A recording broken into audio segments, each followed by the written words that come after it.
Ancient humans didn't just survive. They laughed, they played, they competed against each other, they got absolutely hammered at religious festivals and called it devotion. They made music, they told stories around fires that made children hide under their animal skin blankets. They gossiped, they gambled, they kept pets that served no practical purpose whatsoever and loved them anyway, and some of the things they did for fun are so familiar, so instantly recognizable, that they'll genuinely make you question whether humanity has changed at all, or whether we've just replaced the bonfire with a phone screen and convinced ourselves we're more sophisticated. Let's start with something that's been with humanity for so long, it might literally be hardwired into our brains. Games. Not video games, obviously, but actual physical games, with rules, competition, winners, and, because humans are humans, almost certainly trash talk. The oldest board game ever discovered is called Senet. It was found in Egypt, and the earliest examples date back to around 3100 BCE. That's over 5,000 years ago, and it wasn't just a niche hobby for one particular pharaoh with too much time on his hands. Senet boards were found in tombs, in ordinary homes, scratched into the floors of temples. Everybody played Senet. It was the ancient world's equivalent of having a deck of cards in your kitchen drawer, universally present, slightly mysterious to outsiders, and capable of causing genuine arguments between family members. Now here's where it gets interesting. Nobody is entirely sure what the exact rules of Senet were. There are theories. There are competing academic arguments. Historians have spent entire careers reconstructing the probable mechanics of this game, and the truth is, we still don't know for certain, which means that 5,000 years from now, if someone digs up your house and finds your Monopoly board, they might spend centuries arguing about what "go directly to jail" actually meant in your culture, and they would be wrong about it in ways that would horrify you, probably. But Senet wasn't alone. The royal game of dates back to around 2600 BCE in ancient Mesopotamia in what is now Iraq. It's a two-player race game with dice, or rather, with knucklebones and pyramid-shaped pieces used as dice. British Museum curator Irving Finkel actually deciphered the rules of the royal game of from a Babylonian clay tablet, and you can currently watch him play it on YouTube. A game invented 4,500 years ago, explained by a curator with spectacular hair, played today in the 21st century. That's genuinely remarkable. And then there's Mayhen, another Egyptian game, shaped like a coiled serpent, played with lion-shaped pieces and ball bearings. Nobody has figured out those rules yet. Some academics suspect we never will, which honestly feels like ancient Egyptians trolling us from beyond the grave. They built structures that took centuries to understand, and they left behind a board game specifically designed to be incomprehensible to the future. Respect, honestly. Beyond board games, ancient people played physical games with balls. The Mesoamerican ball game is one of the oldest team sports in human history, played for over 3,000 years, across civilizations in Central and South America. It involved a heavy rubber ball, large stone rings mounted on walls, and a complex set of rules that varied by region and era. Some versions of the game ended with a ritual sacrifice, though historians still debate whether it was the losing team or the winning team who got sacrificed, which tells you something about the stakes involved. Either way, it was considerably more high pressure than a Saturday morning football league. Competition wasn't limited to games. Ancient humans ran, jumped, threw things, and wrestled each other with a level of seriousness that modern competitive sports barely approach. The most famous example is the Olympic Games. The ancient Greeks started them in 776 BCE in Olympia, and they ran continuously for over 1,000 years. 1,000 years of competition. The modern Olympics have been going for about 130. We're not even in the same conversation. The events included running, wrestling, boxing, chariot racing, and the pentathlon, and the participants, for most of the games' history, competed completely naked. This is not a myth or an exaggeration. The ancient Greeks believed the naked human body was the ideal form, and that competing in clothes was somehow cheating physics.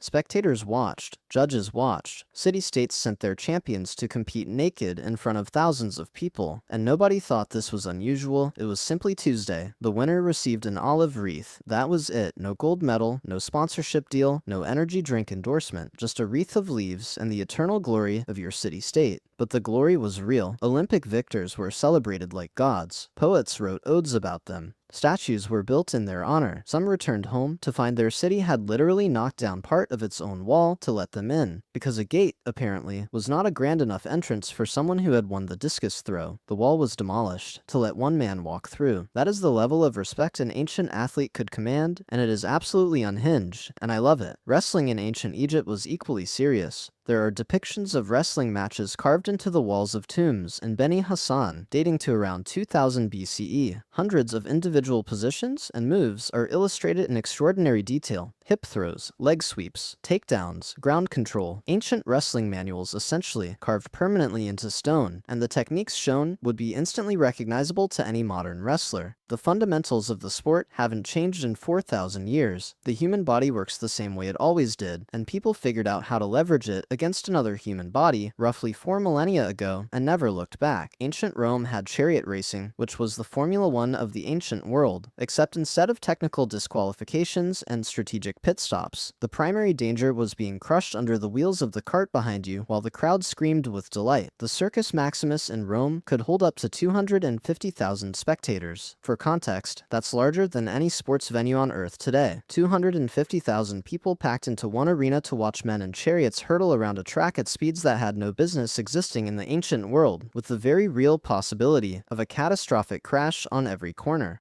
Chariot racing teams had colors: blue, green, red, white. And fans were not casual about their allegiances. There were riots, actual, serious city destabilizing riots, over chariot racing results. Fans attacked each other. Supporters of different teams refused to eat together, marry into each other's families, or even live in the same neighborhoods. Modern football hooliganism has nothing on ancient chariot racing fandom. These people were dedicated in ways that modern sports marketing teams can only dream of.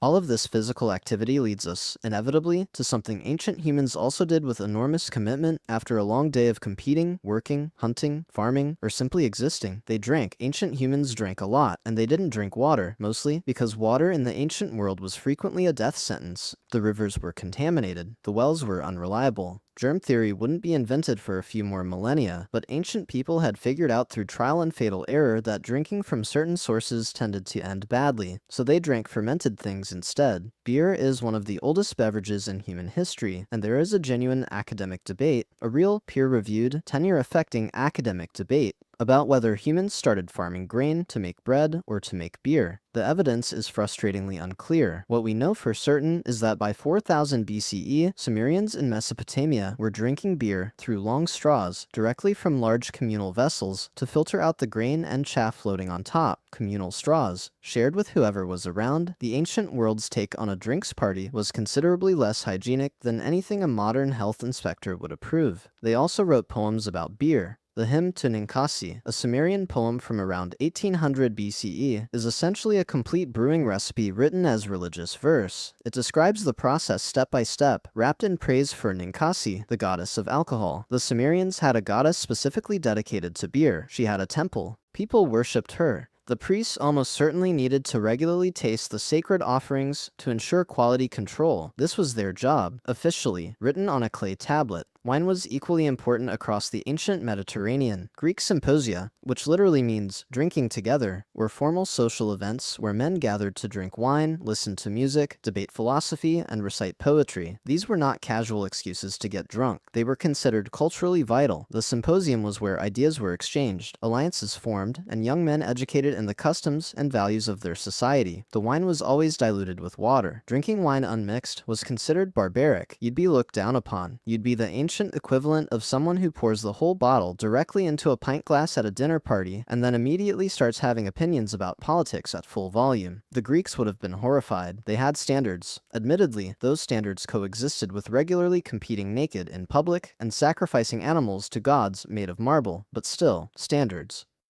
And what did they do at these drinking gatherings? They told stories. Storytelling is not a modern invention. It's not even ancient. It's prehistoric. Humans have been telling each other stories for as long as we can trace human behavior. The cave paintings at Lascaux in France, dated to approximately 17,000 years ago, aren't just drawings. Researchers have found that many of the animals appear depicted in sequential poses, essentially frames of animation frozen in stone. The cave wasn't just a gallery, it was possibly a performance space where, by firelight, flickering shadows brought the painted animals to life, and someone stood in front of them and narrated. The first campfire was also, almost certainly, the first cinema. Oral storytelling cultures preserved history, mythology, moral codes, practical knowledge, and entertainment across generations, long before anyone invented writing. The Iliad and the Odyssey, two of the most influential works of literature in Western history, existed for centuries as spoken, performed, memorized epics before Homer wrote them down. Bards traveled from settlement to settlement carrying entire stories in their heads, adapting them for different audiences, adding local color, emphasizing the parts that got the best reaction, quietly removing the parts that fell flat. This is exactly what a content creator does today. Same job, different format, identical underlying instinct, and the stories they told were not sanitized. Ancient myths are full of violence, betrayal, divine dysfunction, deeply questionable moral decisions, and protagonists who do genuinely terrible things and are somehow still framed as heroes. These weren't gentle tales designed to comfort people. They were designed to provoke, disturb, delight, and make you think. They were the ancient world's version of prestige drama, designed specifically to be discussed, argued about, and revisited. Ancient humans didn't only consume stories, they created, they sang, they played instruments, they danced. The oldest known musical instruments are bone flutes, fragments of flutes made from vulture wing bone and mammoth ivory found in caves in what is now Germany have been dated to over 40,000 years ago. 40,000 years. Modern humans as a species have existed for perhaps 300,000 years. So for more than 10% of our entire existence on this planet, we have been deliberately making music. Let that sink in for a moment. Before agriculture, before cities, before writing, metal tools, pottery, the wheel, or any form of organized trade, before almost everything we associate with civilization, humans were sitting in caves, carefully carving precise holes into bird bones at specific intervals, and blowing into them to produce notes that they found pleasing. Why? Because it felt good. Because music does something to the human brain that neuroscience still hasn't fully explained. Because someone, 40,000 years ago, figured out that a particular sound made other people in the group feel something. Calm, energized, connected, emotional, and decided that was worth the considerable effort of making the instrument in the first place. Ancient Egypt had full orchestras with harps, lutes, flutes, drums, clappers, and sistrum rattles. Ancient Greek music theory was so sophisticated, covering scales, modes, mathematical ratios between notes, that European scholars of the Renaissance were still rediscovering it centuries after the civilization had ended. The Romans had theater organs powered by water pressure, called hydraulis, capable of producing sounds loud enough to fill enormous public spaces. There are written accounts of Roman concert audiences so moved by a performance that they wept openly, or erupted into spontaneous cheering, or threw things at the stage when they disapproved. That last tradition has largely been retired from modern concert venues. Largely, dancing accompanied music at every level of ancient society, from elaborate court performances in Egypt to ecstatic religious dancing in ancient Greece dedicated to Dionysus, god of wine and theater, where participants danced themselves into altered states of consciousness and considered this a form of spiritual experience, which is a remarkably sophisticated understanding of what music and movement can do to a human brain, arrived at entirely without neuroscience. Ancient humans also played, not just in competitions, but genuinely, freely, without purpose, for the simple joy of it. Children's toys have been found in archaeological sites across the world and across thousands of years. Clay animals with movable, articulated limbs in ancient Egypt, spinning tops in the Indus Valley civilization, miniature carts, and human figurines in ancient Mesopotamia. Greek children had dolls made of terracotta with jointed arms and legs. Roman children had wooden swords, balls, hoops, and pull-along toys. Some of these toys are so similar to modern ones that if you painted them bright colors and put them on a shelf in a toy shop, nobody would look twice. The fundamental design of a child's toy, small, tactile, imaginative, capable of being picked up in one hand, has not changed in 4,000 years because children have not changed in 4,000 years. They want the same things. They always have. One particularly charming find from ancient Greece: terracotta pigs on wheels. Small ceramic pigs, realistically shaped, with little wheels on their feet so a child could roll them across a floor. 2,500 years old. Absolutely identical in concept to every plastic toy vehicle ever sold at the checkout counter of a supermarket. A child in ancient Athens rolled a pig across the floor and made the same sound effects as a child today rolls a car across a kitchen table. Some things are simply human constants. Adults played with animals. Pet keeping is ancient. Dogs were domesticated somewhere between 15 and 40,000 years ago, and from very early on, they weren't purely working animals. They were companions. Ancient Egyptian art consistently shows dogs resting at their owner's feet. Ancient Roman homes had mosaics reading Cave Canem, beware of the dog, which implies not just a guard animal, but a dog that wandered freely through the house and might surprise visiting guests who weren't paying attention. Romans also kept cats, songbirds in elaborate cages, monkeys trained to perform tricks, tamed deer in garden enclosures, and ornamental fish in ponds that were maintained with obsessive care. One Roman writer complained bitterly that his neighbor spent more time talking affectionately to his fish than he did to his wife, which, depending entirely on the wife and the fish, may have been a perfectly rational allocation of emotional energy.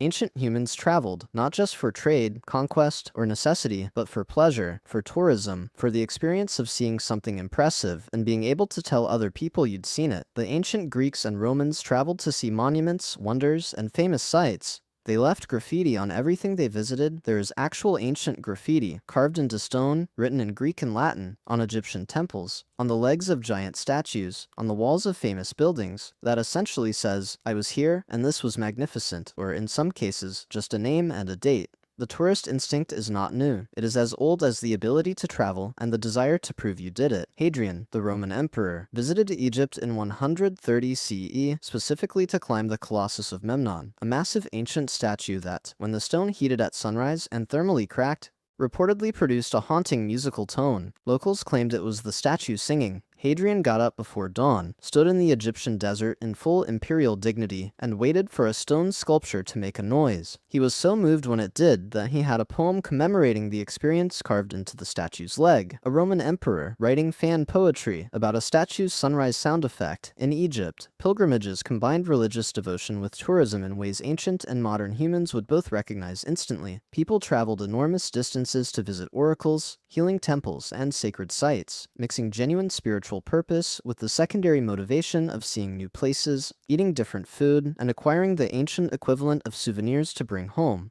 And then there was theater. Ancient Greek theater didn't just invent tragedy and comedy as genres, it invented the entire concept of formal theatrical performance as a civic, social, and spiritual event. The theater of Dionysus in Athens held between 14 and 17,000 people. These weren't niche cultural events for intellectuals. The entire city attended. Performances ran for days as part of religious festivals. There were awards for best play, best actor, best producer, voted on by the audience. Ancient Greek theater had an awards season. The plays covered everything human, war and its aftermath, love and its betrayal, justice and its failures, divine cruelty and human endurance. Comedy plays made fun of real, living, named politicians to their faces, in front of the entire city, with everyone laughing. Aristophanes wrote a comedy directly mocking Socrates, portraying him as an absurd, pretentious windbag who ran an institution called the Thinkery for producing useless philosophers. Socrates was in the audience. He stood up during the performance so everyone could see who was being lampooned. He either had the most remarkable self-confidence in the ancient world or a very dark sense of humor about himself. Given what we know about Socrates, probably both. Roman theater expanded into spectacle on a scale that requires a moment to fully absorb. The Romans occasionally flooded entire arenas, purpose-built lake venues, and sometimes even the Colosseum itself, to stage full naval battles called naumachia. Real ships, real water. Thousands of condemned prisoners or professional fighters recreating famous historical sea battles for the entertainment of audiences who had paid for a good seat. The logistics of filling an arena with enough water to float warships, staging a coherent battle narrative, and then draining the whole thing again